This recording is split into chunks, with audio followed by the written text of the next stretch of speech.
Assalamualaikum warahmatullahi wabarakatuh. Perkenalkan, nama saya Devi Melenia dari Prasasti dari D4 Analis Kesehatan Universitas Ma'arif Hasyim Latif Sidoarjo.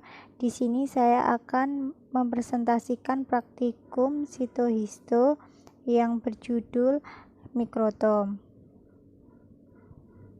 Yang pertama, mikrotom merupakan bagian dari jaringan yang dipotong dan ditempel pada suatu kaca objek yang kemudian akan diproses sehingga menghasilkan suatu kesediaan yang dapat teramati secara mikroskopis. Umumnya, mikrotom ini diperoleh dari jaringan yang ditanam dalam parafin, sehingga didapat blok jaringan yang bersifat padat dan keras. Untuk memotong jaringan ini diperlukan mikrotom. Mikrotom akan memotong jaringan tersebut menggunakan pisau khusus secara vertikal sehingga didapat pita jaringan dengan ketebalan tertentu. Bagian-bagian terpenting mikrotom. 1. Skala pengatur ketebalan sayatan biasanya terdapat di bagian kanan atas badan mikrotom. Skala ini dapat digeser ke kiri dan ke kanan sesuai dengan ketebalan sayatan yang diinginkan. 2. Pisau mikrotom merupakan komponen yang bisa menentukan kualitas sayatan.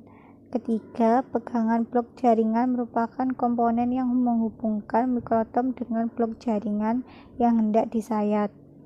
Keempat, pengaturan jarak berfungsi untuk mengatur blok jaringan dengan mata pisau.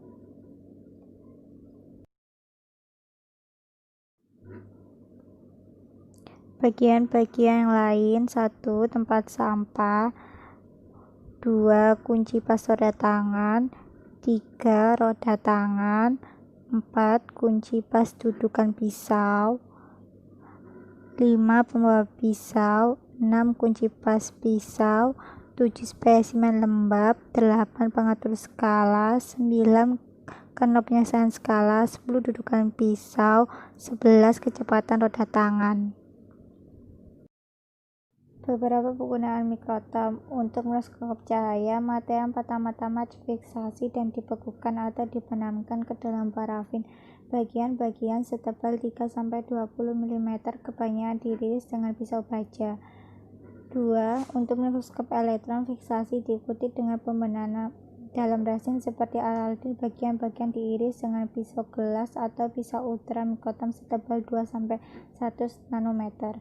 Ketiga, tipe kegunaan mikrotom dibagi menjadi dua golongan mikrotom scanners, yaitu mikrotom di mana pada saat penyayatan blok jaringan yang hendak disayat tetap didiam di tempatnya seperti pisau melewati blok parafin tersebut. Mikrotom ini tidak dapat menghasilkan pita sayatan, tetapi sayatan yang dihasilkan terlalu terpisah tidak satu sama lain. 2. Mikrotom scanner yaitu mikrotom yang dimana pada hasil sayatan dapat menghasilkan pita sayatan sehingga dapat membuat preparat sayatan serial.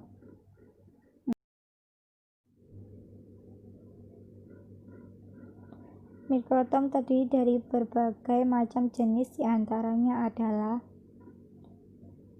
1. Mikrotom putar rotari mikrotom, disebut juga mikrotom Spessner.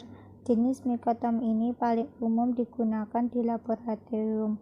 Tersedia baik untuk sayatan parafin maupun teknik kiostat, khusus untuk keperluan pembuatan sayatan dengan teknik kiostat. Mikrotom ini dibuat tahan karat. 2. Ada sliding mikrotom.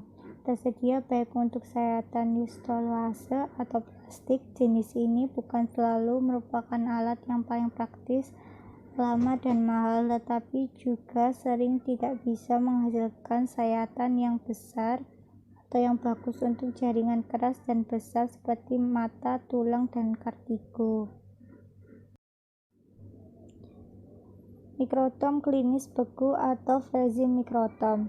Jenis mikrotom ini banyak digunakan di laboratorium klinis untuk keperluan diagnosis yang bersifat segera. Mikrotom ini sangat murah dan dibutuhkan untuk berbagai proses yang ditujukan untuk mendiagnosis komponen sel tertentu seperti lemak dan enzim. Mikrotom sayatan ultratipis atau ultratin mikrotom. Mikrotom ini bisa digunakan untuk menghasilkan sayatan dengan ketebalan 1 mikrometer untuk mikroskop elektron. Hanya untuk teknik khusus dan sangat jarang ditemukan dalam laboratorium dalam praktikum mahasiswa. Mikrotom baselite hanya digunakan untuk teknik-teknik tertentu saja dan sangat jarang ditemukan di laboratorium praktikum mahasiswa. Biasanya digunakan untuk menyayat jaringan dengan ukuran yang sangat besar seperti otak. Mikrotom Faust. Instrumen ini berukuran kecil sehingga biasa ditempel di atas meja praktikum. Ketipisan maksimum sayatan yang dihasilkan maksimum 25 mikro. Mikrotom Smith-Vacuum. Instrumen ini sering digunakan untuk menyayat jaringan segar yang tidak difiksasi atau dibekukan dengan tingkat kerusakan struktur halus dan kehilangan aktivitas enzimatik yang sangat minimal. Kisaran ketebalan sayatan yang dapat dihasilkan adalah 5-230 mikro dengan kecepatan antara 50-200 sayatan per menit. Mikrotom tangan.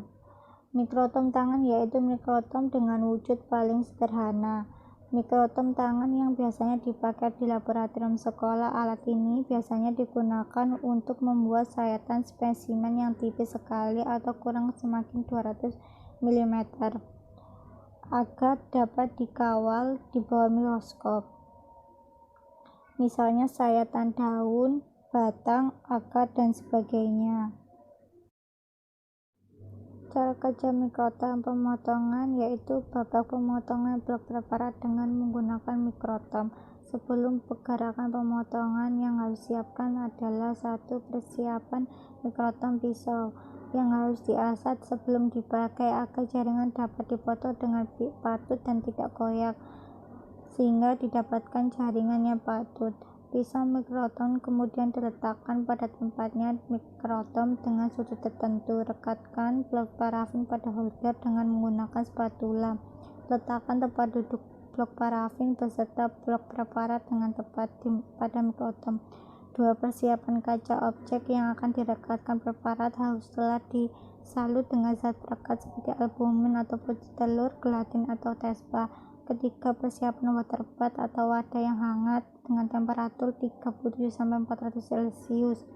Persiapan sengkelit atau kuas. Perawatan mikrotom. Mikrotom sebaiknya ditutup dengan plastik atau dibawa masuk di kotaknya jika tidak sedang digunakan. Jangan memindahkan mikrotom dengan cara memegang bagian yang dapat memperagakan usaha, karena dapat mengganggu akurasinya sebelum dan sesudah digunakan. Sebaiknya mikrotom dibersihkan dari serpihan parafin dengan cara melap dengan kain lap yang telah dibasahi dengan silol. Mikrotom harus selalu diminyaki untuk mencegah keausan atau kemacetan.